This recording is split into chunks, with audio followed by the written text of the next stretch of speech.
Hey, welcome to Tales from the Comic Shop. I'm your host, Joe, and today I'm joined by Eddie D'Angelini and Roger Prouse. Why don't you guys tell them about yourselves? We're back again. I'm Eddie D'Angelini. I am the co-owner and co-manager of Heidi Ho Comics in Santa Monica, California, and the creator, writer, artist of the Comic Strip Collectors. And I'm Roger Prouse, co-runner of the Wasatch Comic Con and co-owner of the Nerd Store in West Valley City, Utah. All right. So, how was your guys' week? Been a busy week for me. We got news here in Los Angeles on late Tuesday that retail shops could reopen as of Wednesday. So literally got word the evening before that we can open up the following day on New Comic Day. So that's kind of sudden and shocking because we were told originally that retail businesses were probably going to just stay completely closed until probably the end of July. And then all of a sudden, just with no warning, you can open. So we're open again. So, how big of a scramble was that for you? It was a scramble to get the guidelines down because they pretty much just said, hey, you can open if you follow the guidelines. And we were kind of struggling to figure out what exactly the guidelines were. I mean, beyond the obvious, everyone wearing masks and having to clean and all that stuff and social distance. But as far as anything else that businesses had to comply with, it was really tough to nail down any of that info. It wasn't just easily accessible. So, it was a bit of a scramble. Wow. So, what does that mean for your employees? Are they coming back? Or is it just going to be you and the other owners for now? Well, it's really their choice. We told them that it's up to them if and when they want to come back. So for the most part, it is basically my wife and I. I mean, our hours are still limited. They're not back to full hours like they used to be. And it's my wife and I and a third employee that are pretty much running everything right now. Wow. That sounds like a lot of extra workload added on to your already pretty hectic schedule. Eddie, good luck with that. It is, but we're doing what we can. Okay, Roger, you got anything? Nah, man, as far as the comics and stuff, it's been a pretty boring week for me. I got nothing to share. Yeah, I didn't even get anything in my pool this week. I literally went into the shop to pick up my pool, and they had 0 comics for me. My wallet was happy, but my head was disappointed. Zero because nothing that you get came out, or was he shorted and just didn't get stuff? He was both, I believe, shorted and stuff didn't release like it was scheduled to. It was interesting. He was saying he wasn't even really aware of the whole DCBS Midtown Comics distribution thing, and I was a little surprised by that because he's been in business for well over at least 20 years. At least I'm shocked. How could he not know? Is he older? Yeah, he's older and he probably doesn't use Facebook a lot, and probably is not in a lot of the retailer groups. Yeah, exactly. He's not a social media guy. All right, because that's where pretty much all the news broke and continued on from. So I can see where maybe he just had no clue. Yeah, I think in the modern age, if you're going to run a business, you got to be a social media guy. I don't think you get to separate those things anymore. Yeah, I mean, he's got a system that works for him. I mean, he's got his main store and then a second store that also functions as a giant warehouse.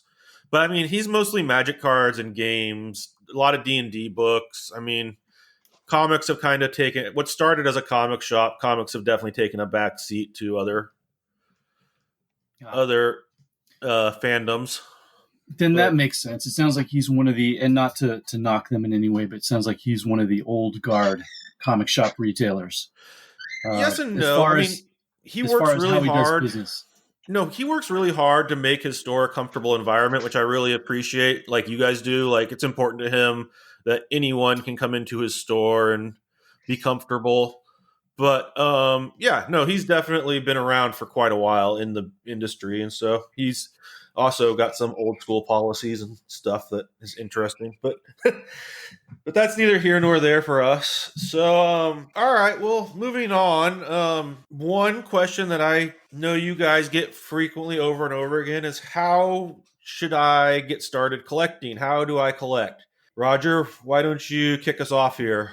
Yeah, so I mean, especially in my store, when we created our store, our entire intention, the reason that we did most of the things the way we did, was specifically to encourage new readers and encourage new collectors. We opened in a mall where it's a lot of general public. We, trained our people on how to be very friendly to initiating those conversations with people. And so I usually talk to people and I tell them the most important thing, and there's some experimentation involved, but figure out why it is you want to collect and what it is you want to collect. Now, that can be different answers for a lot of different people. I'd say the most common, people want a good story. People come in, they really want to.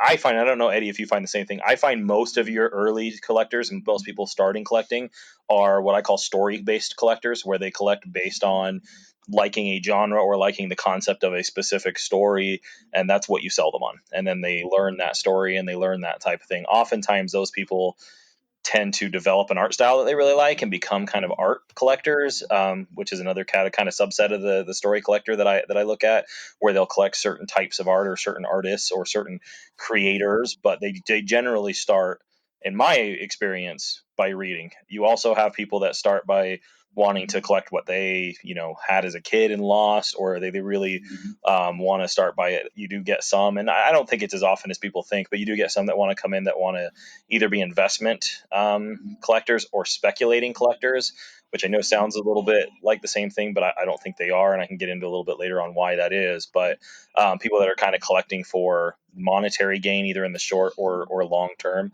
But that's not nearly as common in my experience as people wanting to get into it to read. What's your call on that, Eddie?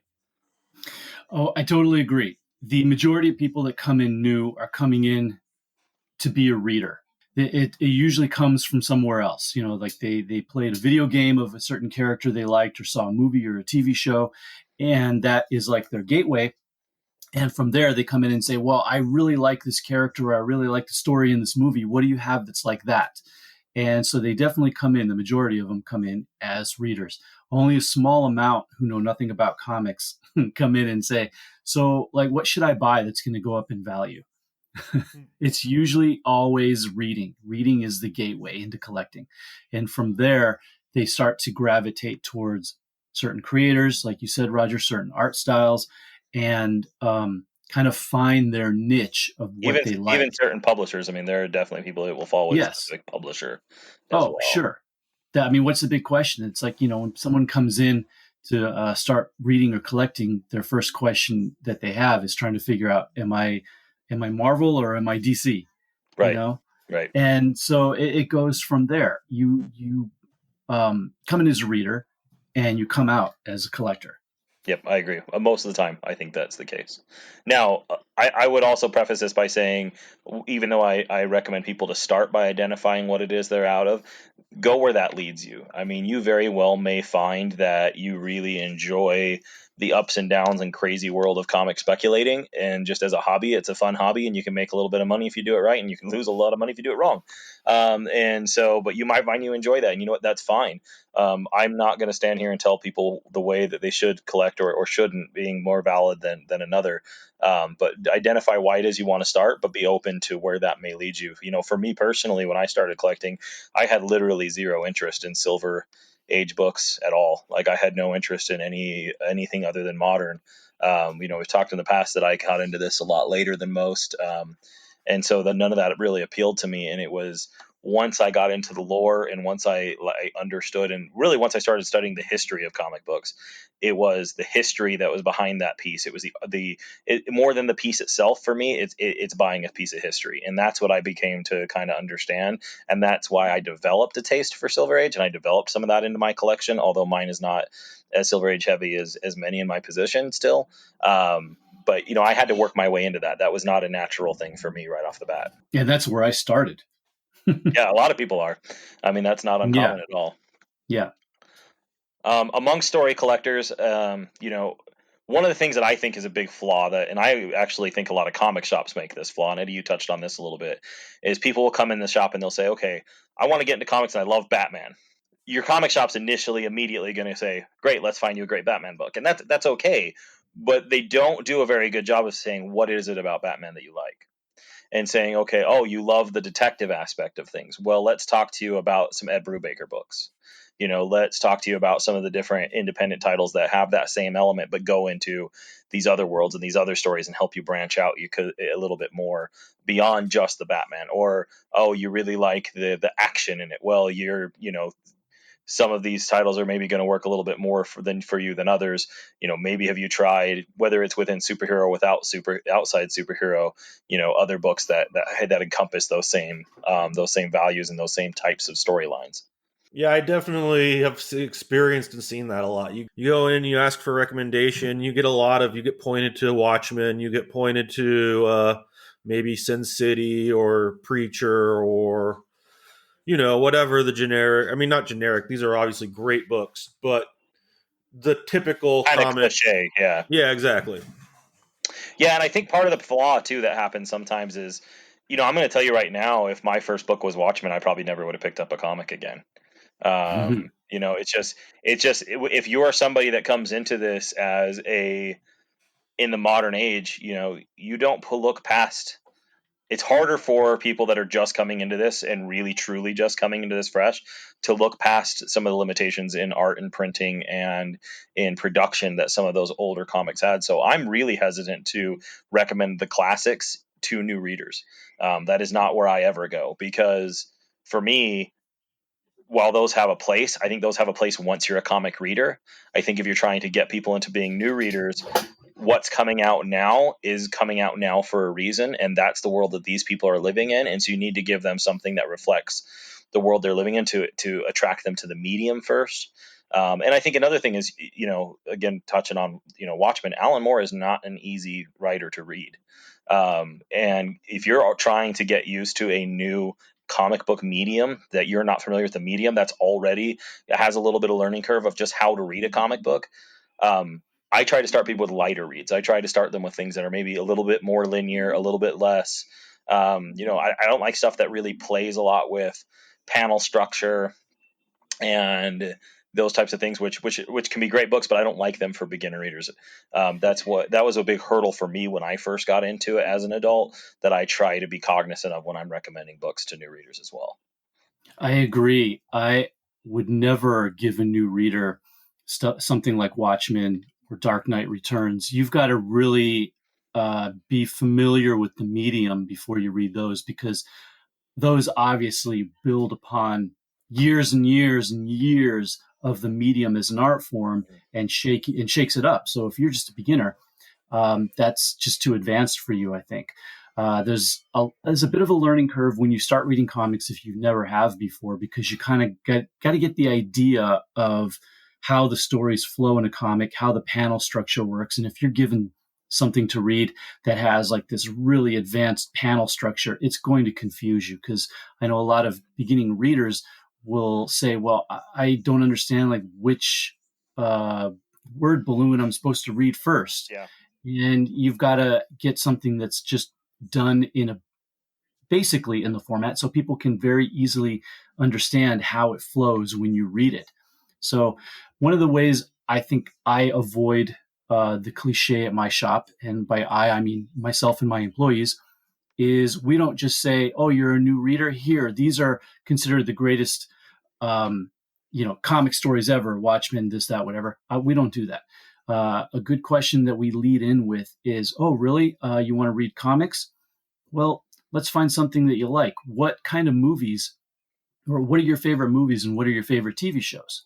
Because that's always a very good lead into something that's either maybe superhero or maybe an indie book, a crime book, I agree. a horror book, something that's outside of just the expected genre of superhero.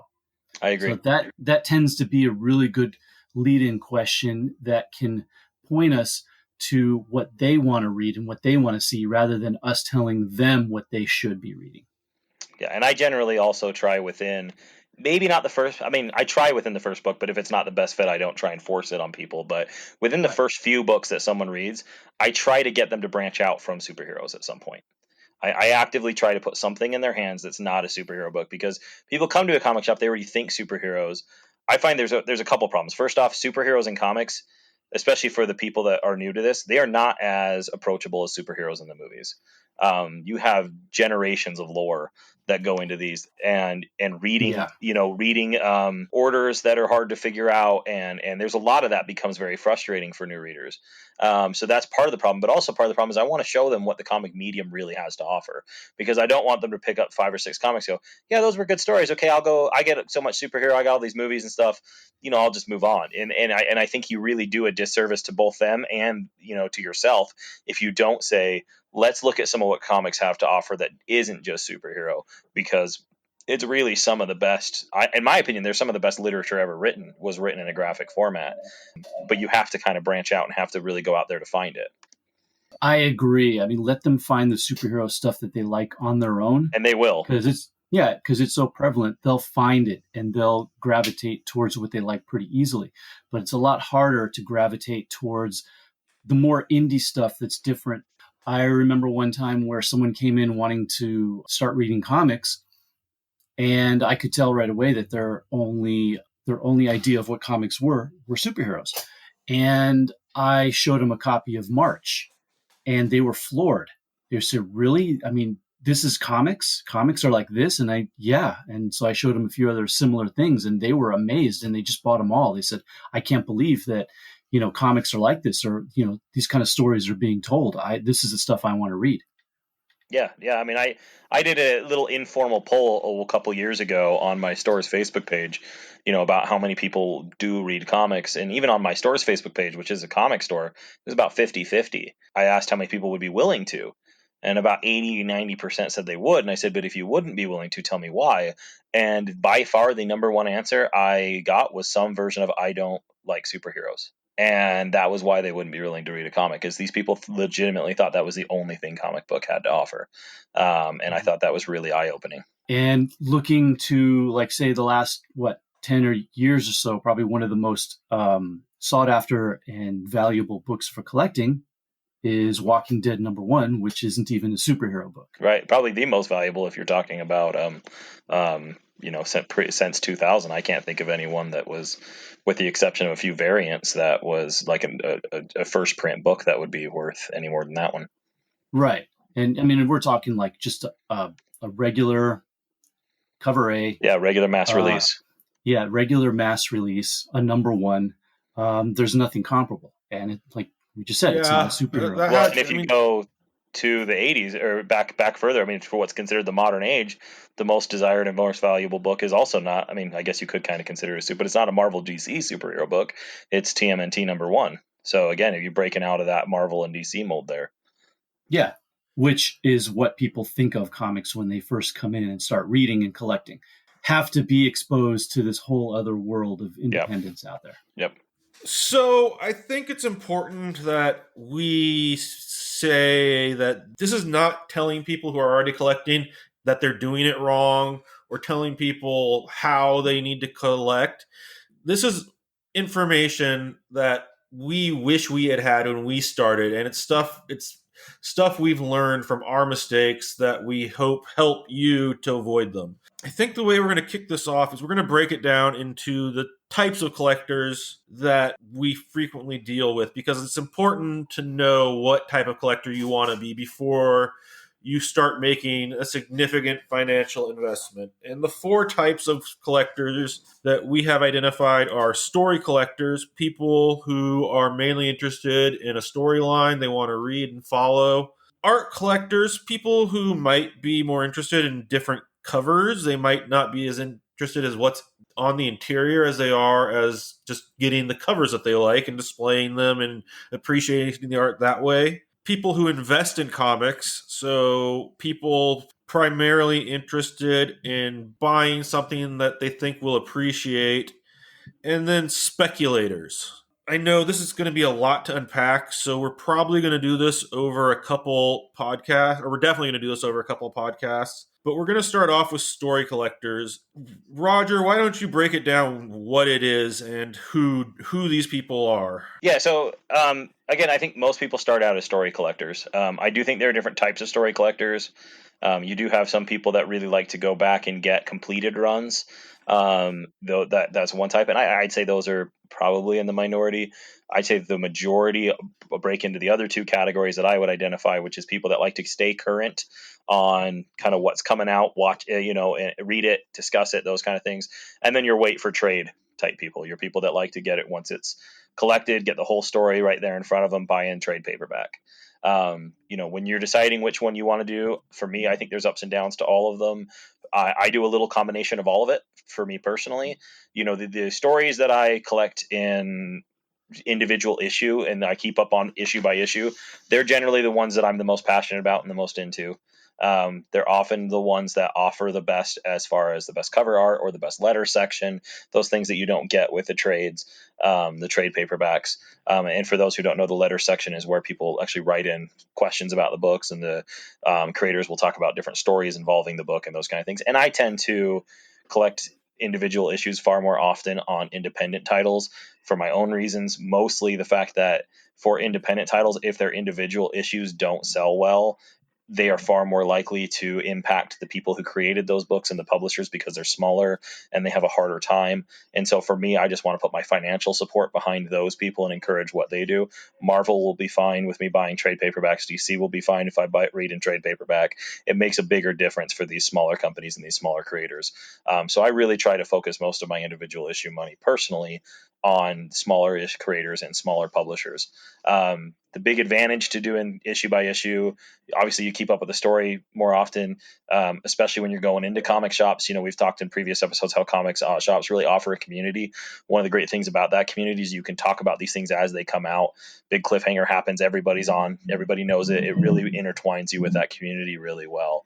I liken it to people who, it's not that dissimilar to any other form of media. If you go out and see a movie in the theaters, you're going to be there. You're going to not have to worry about spoilers. You're going to see it when everybody else is talking about it. Or if you wait for Netflix, both ways you see it. One way is a little cheaper, but there's always that good experience of going to theaters and seeing it sooner. And so for me, collecting issues is like going to a theater to watch a movie, where collecting trade paperbacks is like waiting for Netflix.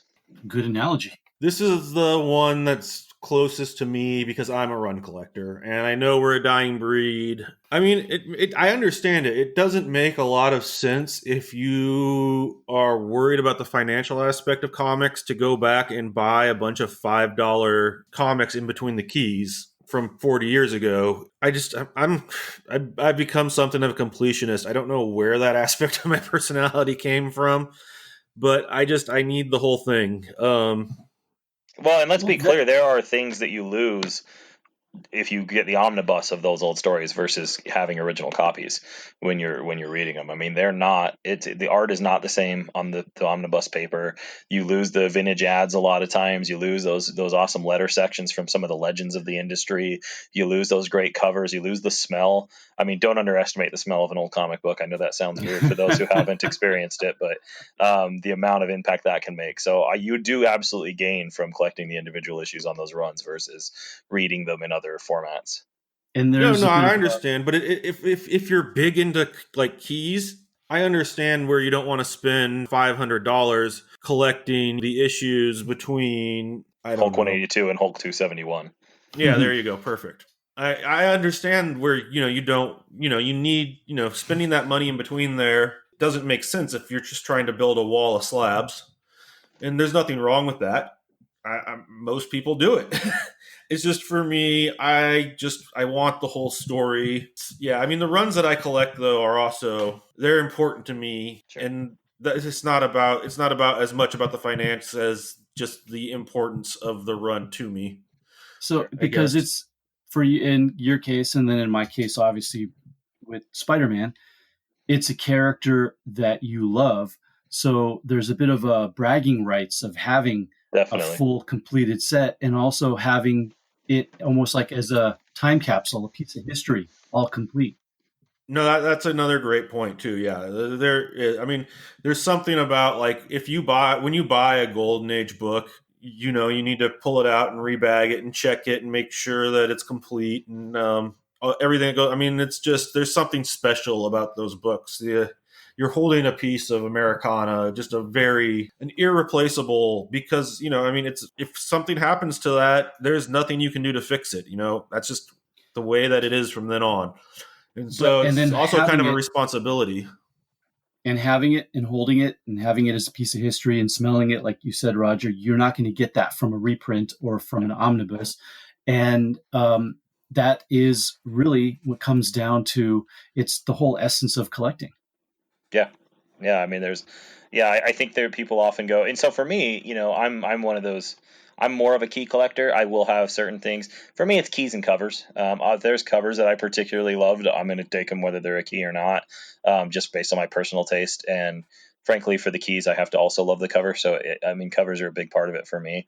But if I read the stuff, I read it in omnibus form. But mostly when I'm reading it, I'm reading it as a way to kind of just more understand the history and appreciate it as much as I am recreationally. For me, it's almost more research into the world, because there's so many other stories that out there that, to be honest, I find more appealing than most of the Silver Age stuff, with the exception of some of like the old pre-code horror and some of that kind of stuff. So, like I said, I think for every person, it's a little bit different.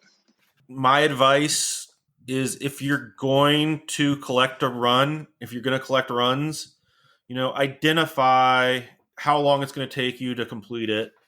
And a budget.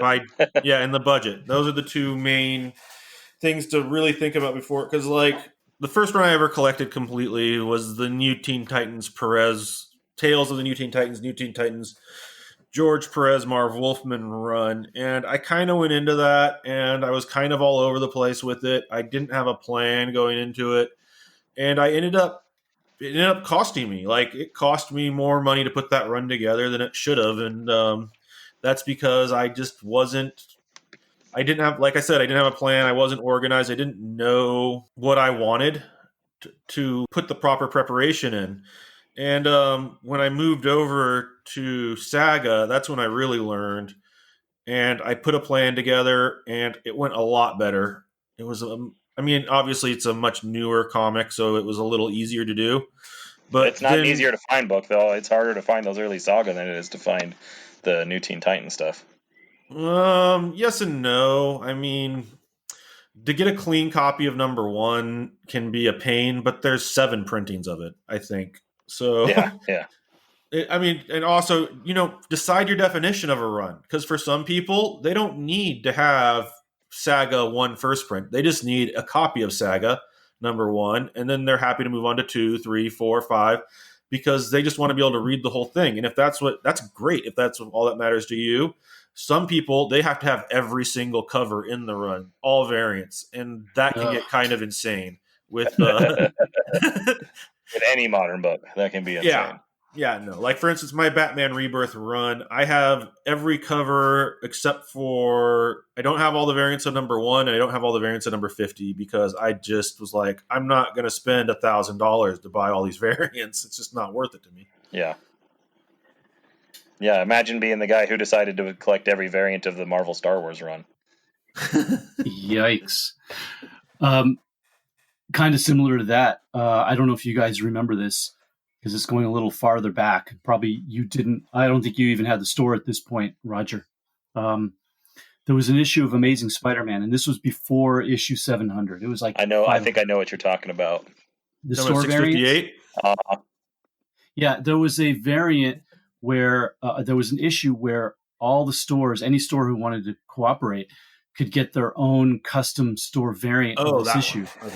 And it was basically, for those who don't know, it was Spider-Man on the cover holding a newspaper, and then you could pay to have so many printed of the newspaper basically saying, your store name, in the story on the front page story of the paper. And at that time, I was working for another shop, and they had one. They did one, and we were getting calls nonstop from people, not from all over the U.S., but from all over the world, wanting to order it, because there were people out there that were putting complete sets of every single store variant. Shot to It's Ryan insane. Tate. Shot to Ryan Tate. Friend of mine. He has completed that set. Ugh. That's unreal. But Walking Dead did that same thing at Ryan one has point too, didn't just they? just just going to point out Ryan does have 2 copies of the Spider Island Delgado cover, and one's a 9.8. So Ryan's Ryan's a Spidey fan on the same level as Eddie. I mean, he goes above and beyond. But yeah, I would never even try to do all those store variants. It's just That's no, thank you. yeah, that's an exercise in masochism.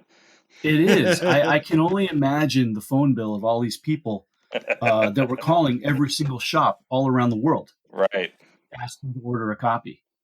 Yeah, no, I mean, there's still people putting that run together. I mean, it's a real thing. I mean, people will have to have every cover to feel their runs complete, and more power to them. I'm not there. Like, I think with my Batman run, I might, if I ever finish my 1 to current, I might go back and try and start putting the rest of that together just because I love Batman. But that's the only scenario where I can see myself like going after those books. Well, that's a lot easier a lot of times if you're focused on Silver Age because there weren't that many.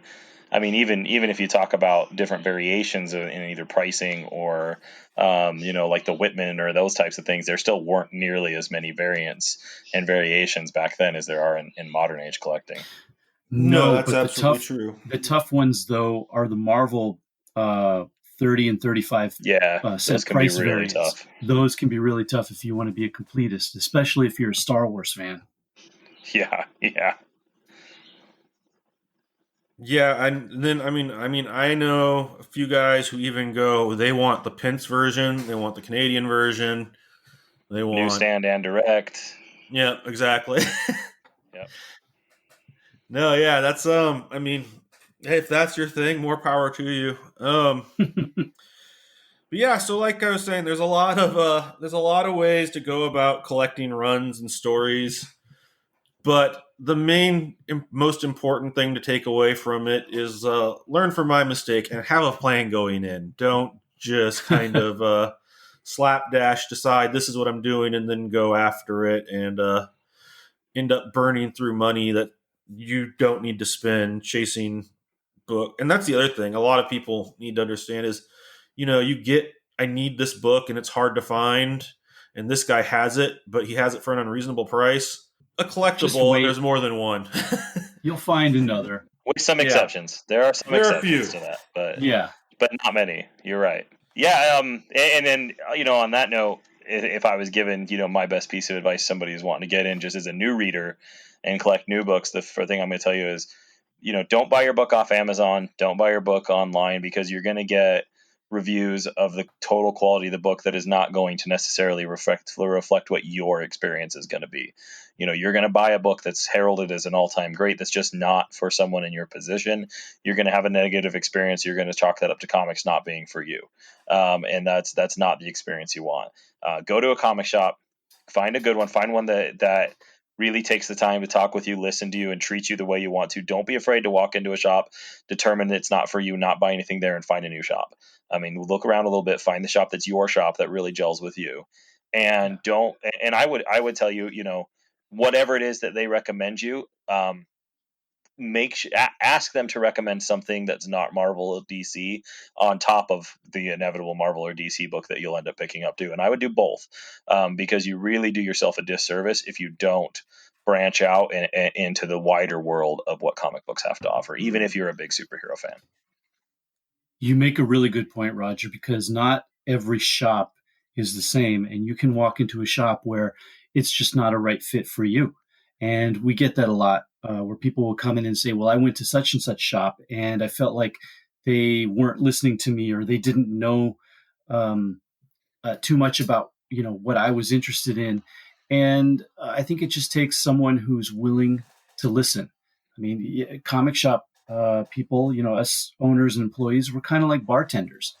We're there not just to recommend stuff, but we're there to listen Yeah. and get an idea of who you are and what you like and where your interests are and try to guide you towards those things. Yeah, and I think that's a good analogy too, because I think that a lot of what we try to do is create a community, very similarly, and just similar to And when I say that shop's not for you, that's not to disparage that shop either, because I will tell you that my shop is not for some people, and I fully identify that, and I'm fine when they go to my competition. In fact, I will recommend them to my competition if I feel like they're a better store for their fit, because I understand what each of our strengths and weaknesses and what each of our niche is, and those kind of things. And I just want people to have a better experience overall. So if I don't feel like I can service that customer the way that somebody else can, I'm happy to send them to them, because I know that any of us are going to be able to service them better than Barnes and Noble or Amazon. Exactly. And there's nothing wrong with that. It's either right for you or it isn't. And like you said, it doesn't mean to be a negative thing on any shop. Yeah, absolutely. I think once you get exposed to comic books and start reading them, I think there is one thing that is going to automatically turn you off or turn you on to reading something, and that is definitely the art. You may not fully understand exactly how comic art works or what it really means or what's good or what isn't, but you know what appeals to you and what doesn't. And sometimes, as a new reader, you'll open up a book and you'll see the art and you'll go, I don't like this. Or you'll go, wow, this looks amazing. And it's, I think, one of the main factors that can really draw you in.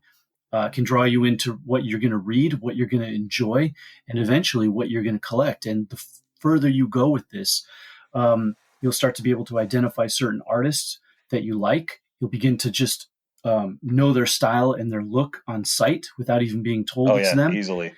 Yeah. And it, I think, results in just you automatically gravitating towards that creator on a regular basis, to the point where there are a lot of people that want to collect just what that artist does and follow just what that artist does. Yeah, and I would expand on that by saying, um, be a little bit careful. Obviously, the art's what attracts you at first, but some of my least favorite books I've ever read were ones that had beautiful covers and beautiful interior art that I ended up hating the book.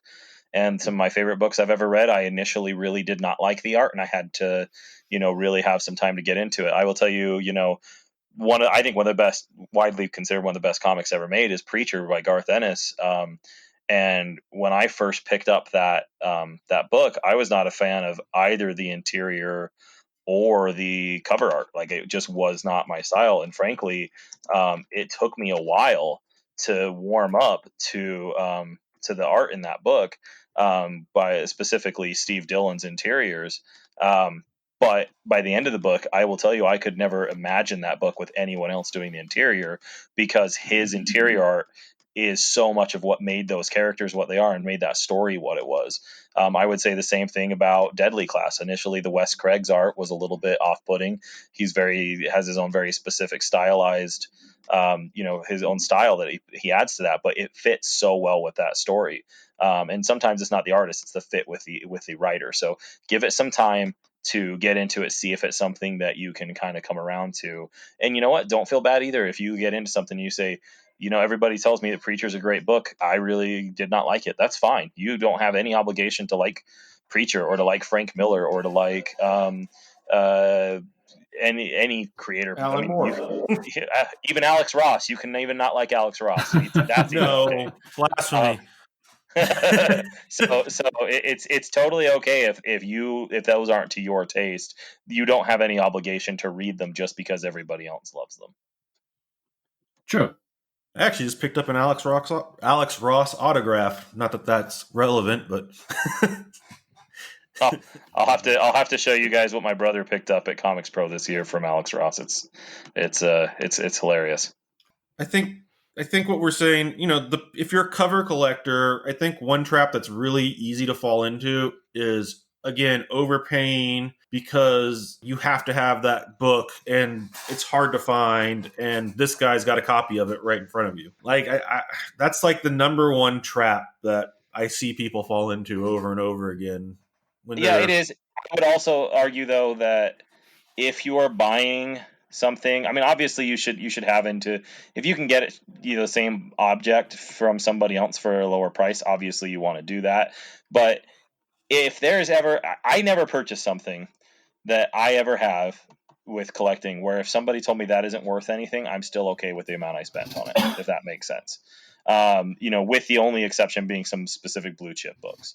But like if I'm buying a piece of original art, I'm buying it because that art is worth that much to me, whether it's worth that much to someone else. And if I'm buying a book, I'm buying it for the same reason. So if you one of the other traps on your note that I think is potentially even more toxic, Joe, is people that will buy a book and get it for, say you buy a book, you get it for $10 and you're really happy with the purchase. When you buy it, you find it $5 at a different booth at that con, and now all of a sudden you hate your purchase. Well, if that book was worth $10 to you half an hour before, it's worth $10 to you now, and that's okay. I'm more talking about with like new release stuff on like auction sites more Sure. than And like a $10 book. I'm talking about like the book came out this week and its price jumped up and it's all sold out everywhere, but this guy will sell you his copy for $500. Yeah. You know, So like certainly, that. certainly don't buy a cover if you think that, if to you that cover is only worth, say $20 to where you'd be happy displaying it on your wall, but it's a $50-$60 book and you're just really worried it might go more expensive, so you're going to pull the trigger anyways. Don't make that purchase. I think we're kind of making the same point in that regard. Is, if you can't be happy with the book for what you spent on it, you shouldn't buy the book. Period. Whether it's going to go up or down later, it's just not worth that risk. But Agreed. This is a slippery slope, isn't it? Because we're talking about variants that shoot up in price the week they come out. But if it's something you really want and you're not willing to pay that price, how much, and this is probably a very good chance of this, how much is it going to be 2-3 weeks from now or a month or two from now?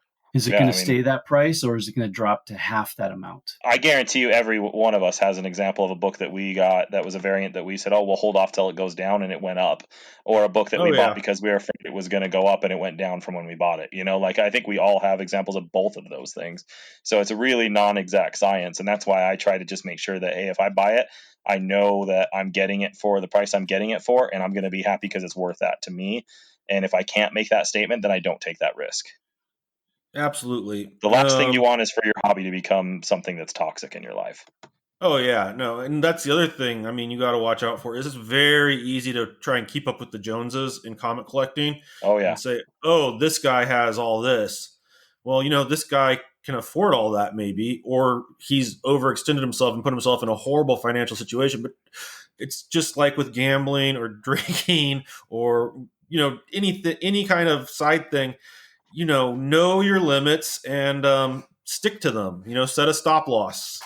Set a budget for how much you can spend on comics each month, because you don't want to end up with being the guy who has $500 in pull books at your shop and now you can't pay for them, and that screws the shop. And you don't want to be the guy who is late on your credit card payment or missed your car payment because you bought a Silver Age blue chip book. Right.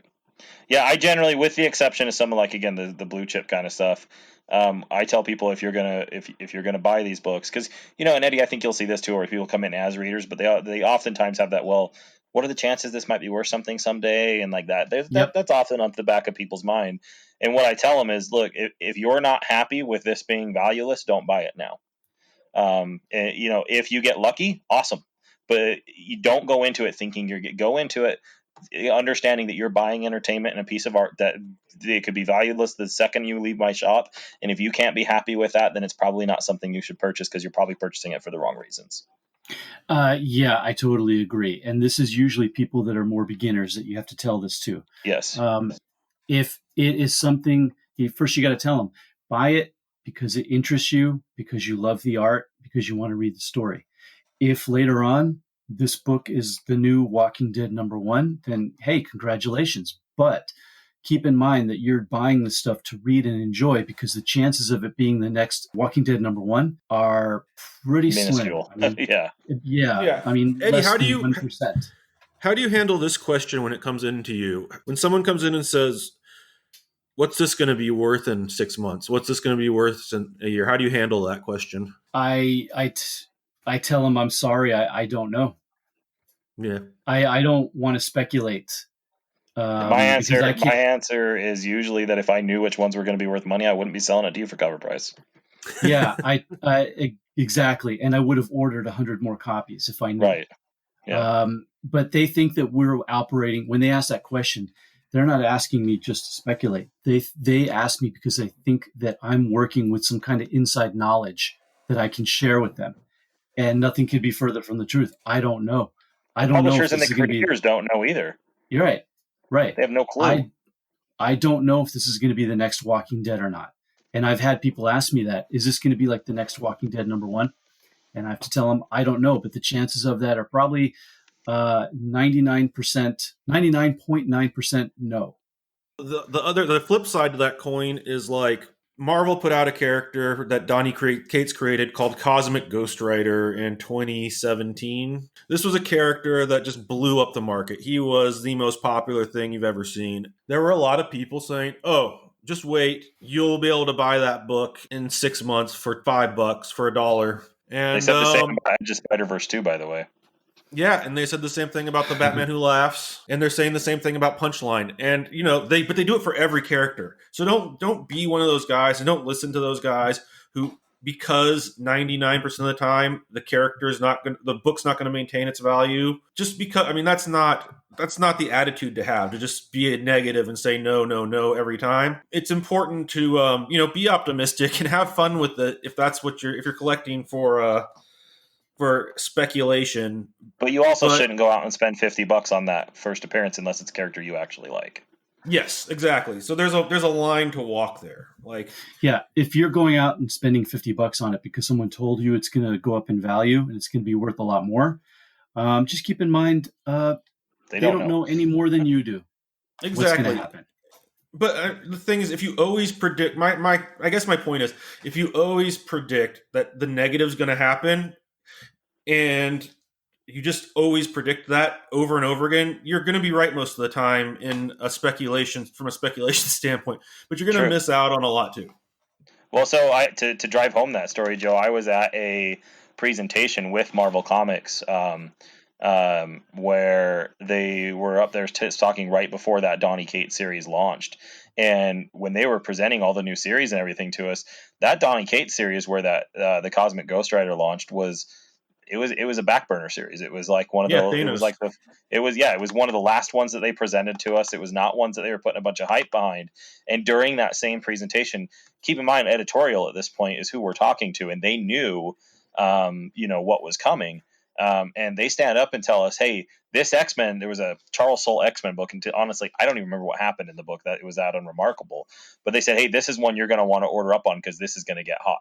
The internet's going to want this book. And so a lot of stores did, and no one cared. And that Thanos book, nobody had a clue. No one had any warning, or we would have ordered up.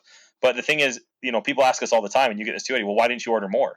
Well, it's like, look, even if we do know there's a first appearance of a character, which does happen sometimes, so we do know in advance when we go to order, it is still a very big risk to pre-order real high on that because there is no guarantee that character is going to take off. And honestly, most of the time when we know that early, they don't. Most of the time when everyone knows that early, there's so many people that order it and the hype dies down by the time it comes out. And a lot of times the character is not that great. So by the time it happens, it hits our floor, and not only we can't sell it at cover price. So it's just not an exact science, and there's no way to make it one. And it's easy manipulated because, like you're saying, when shops don't know and we only order the certain amount that we normally order, the demand is high and there's less books, and obviously the price goes up. If we all knew in advance, like for instance, that Cosmic Ghost Rider, how many of us would have ordered hundreds of copies? And now there's hundreds of copies out there. And everyone's got it. Everyone's got so many. So it's easy to pick up for $5 at that point. And that's the flip side is if you guys ordered 100 copies each of Thanos 13, then the value now it's would worth plummet. Nothing. Any good collector is going to have artists that they gravitate to. For me, I grew up reading Calvin and Hobbes. It's one of my favorite comics ever. That, Bloom County, and Life is Hell are just very, very important strips to me. Because of my love for Calvin and Hobbes, I saw Scotty Young's covers and just immediately said I have to have all of them. And so now I have a short box or two that are just filled with Scotty Young covers. At one point, I was going for the full run of Scotty Young covers, and it just got to be a little too overwhelming. Maybe I'll try and finish it someday, but at this point, I got to over half, which The man is gets a lot of work. a ridiculous amount of space. But yeah, and then another one I really like is I really like Art Germ's work. I discovered him when he did those Supergirl covers. I at first didn't like his work. I thought it looked a little lifeless at first, but as time has gone on, I've definitely grown to appreciate it significantly more. He posts a lot of Copic marker sketches on his Instagram. They are absolutely amazing. Definitely worth checking out Art Germ's Instagram. Roger, why don't you tell us about who you like to collect? So for me, I don't necessarily have artists that I collect their covers on that I can think of. I guess if I did, the closest would be Fiona Staples. I do have most of what she's done that wasn't, Saga as well. If she puts out something for a book, I generally try and get it. Jen Bartel also is another one that if she's on a book, if she's on a cover, I generally like it, so I will generally pick it up. But for the most part, for me, it just has to do with the art itself. If an artist that I normally like does a piece that I'm not as big of a fan of, I don't run out to buy it. I don't have that completionist gene in me that a lot of collectors do. So for me, it just depends on. I mean, frankly, it's just as indefinite as does it appeal to me or not. I mean, it really comes down to that. But I do have many books that I have never read that I bought specifically for the cover art, or books I have read, but I bought 2 or 3 covers of the same book because I just couldn't decide which one I was going to go for. Eddie, what do you have any suggestions? Any particular artists that you gravitate towards or collect specifically? I do. So I gravitate more towards gold, silver, and Bronze Age art, mostly silver and bronze. So one big name, and I hate to just sound so pedestrian with this, but Jack Kirby is probably the one person whose art that if I see on a book, even if it's something I don't collect or don't even care for, I will pick it up. If it's an older, late, especially like, 50s, late 50s book, Silver Age, I've bought books with his art or even just the cover art, that if he is in it, I will buy it. Like if it's a war book or a Western book, stuff I don't even really collect or read, but it's Kirby, I want it. Yeah, he's the one artist that stands out for me that I just have to have it no matter what. I don't think anyone would accuse a Kirby collector of being pedestrian. Well, Ever. it seems like it seems like an obvious choice. It's You cliche. know, It like, feels cliche, right? There's yeah, a reason cliche, for a that, though. little There's a unreasonable. definite reason for why that is. Yeah, yeah, but I like to see. I mean, obviously, Fantastic Four or any of the other stuff that he's most known for, yeah, not as exciting. But if you see like sometimes I will see like a early or mid 50s romance or war or Western book with his art. It's something that's just out of the ordinary, and something you don't see very often. And I suddenly have to have it. I think the next part of art collecting that we really need to touch on is original art, and it's something that I've recently gotten into. Roger, you have and Eddie, I'm sure too. You both probably have much more experience with this than me. What's your experience with purchasing OA? How should someone go about getting into it? What are some mistakes you've made? Sure. I think the same rule for me with original art applies as I was talking about with comics. If it's not worth the amount being charged as an art piece for me, if I personally don't get the enjoyment out of it for that price, I'm not going to buy it. I'm a little bit less of a guy. I buy the art is more than the artist. Now, when you're valuing original art, you value the artist more than you value the art. Something like a simple head profile sketch from someone like Frank Miller sells for more than beautiful full color pieces from lesser known artists. I personally don't buy that way. There's very few artists that I'm going to spend a real serious premium on it if I don't like the individual art piece as well. So for me, that's not the way I do it. But I would say original art collecting has been my favorite part of collecting, period. You get something that's a one of a kind. You really get, a lot of times when you buy these, I prefer, when I can, to buy or purchase original art straight from the artist. It's a great experience. You get to really interact with the artists and meet them, and really kind of see what makes them tick and what they're about. And they kind of fill you out for the same things to try and deliver a product that they think you're going to like. And so that's a good experience. It's one of my favorite things. It's what really got me into Comic Cons. My first Comic Con I attended, I actually vended and worked. So for me, for a long time, Comic Con was work, and I was never a celebrity guy. I never wanted to spend $100 to shake someone's hand. That whole thing just seemed awful to me, and there was nothing about that was appealing. What makes me want to go to cons is that I can meet artists and I can walk up to them, talk about their work, commission them for a piece, come back and get it. And, it's fun to watch them. They get, a lot of times they get real excited to kind of show you what they did for you. And they really, take a lot of pride in what they do. I probably have less experience than the two of you when it comes to this aspect, because I've got maybe 2 original art pieces that I could even point to. Yeah, but you sold a lot more than that. Yeah, of my own. Yeah. Yeah, but that We're counts, talking, man.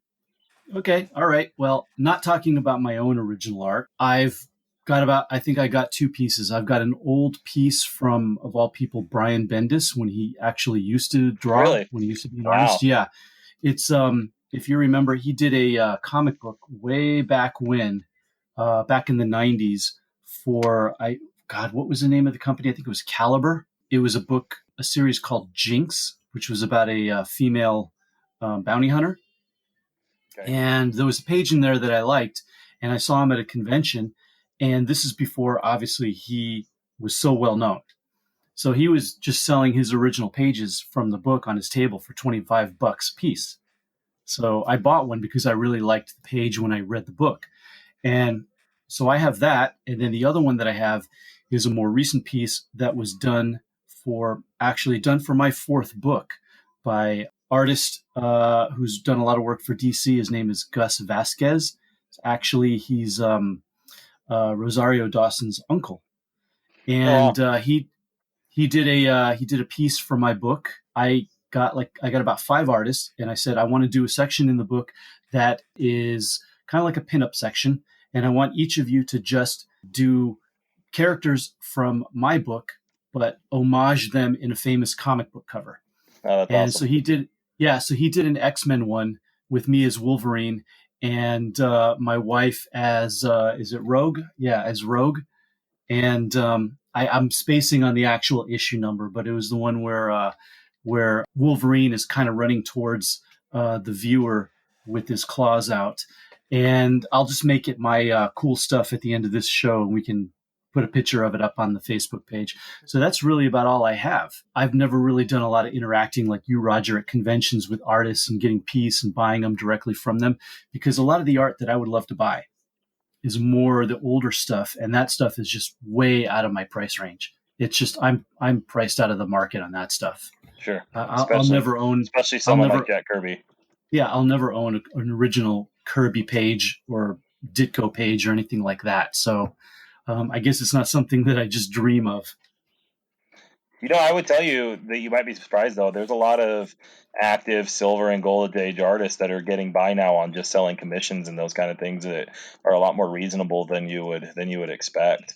One that comes to mind, I'm a big Howard the Duck fan, and Val Mayerick, who was the artist who designed and created him originally, actually does really reasonable sketch work, full paint stuff, and it's fantastic work, and it's really reasonable to pick some of his stuff up. So don't hesitate to reach out to some of those guys. A lot of them have websites, or you can get their email addresses through various sketch collecting groups, and you might be surprised what some of these guys will sell some of that stuff for.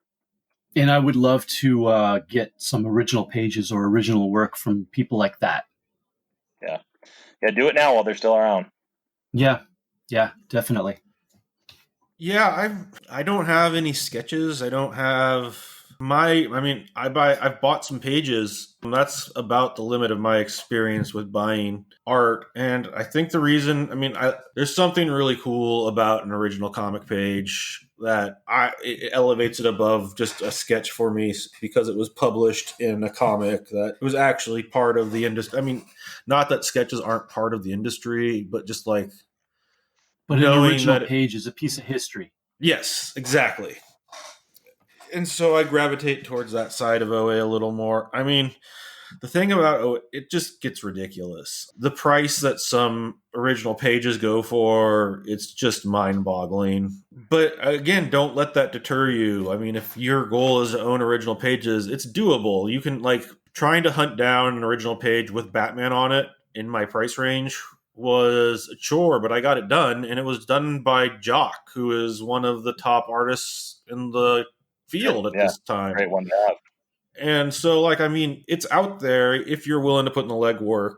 It's a little harder, but it's worth it. It's well worth it, because every time I walk by and look at that hanging on my wall, I'm just happy. But I will tell you, for me, I am more likely personally to spend big money. If I'm going to spend big money, I'm more likely to do it on an original piece of art than I am on like a Silver Age book or something like that. Like I do both, but especially published art, I have no problem, for me, spending that money on that kind of stuff personally. Okay, that's going to wrap things up for us this week. We give you our best advice on how to start collecting. We hope it helps. This is going to be a 2-part episode. So next week, come back and hear about the investment aspect of comics. We'll talk about, some blue chip books, whether they'll specifically go up and down, but more how to navigate that segment of collecting. We'll talk about speculators. We'll talk about good speculators and bad speculators. These guys will have some stories for you about, how they deal with the guy who comes in the shop and wants to grab every cover off the wall at 9 a.m. on Wednesday. And hopefully that's kicking their ass out the door with nothing. But yeah, thank you, gentlemen. And we will be back next week to finish up this topic.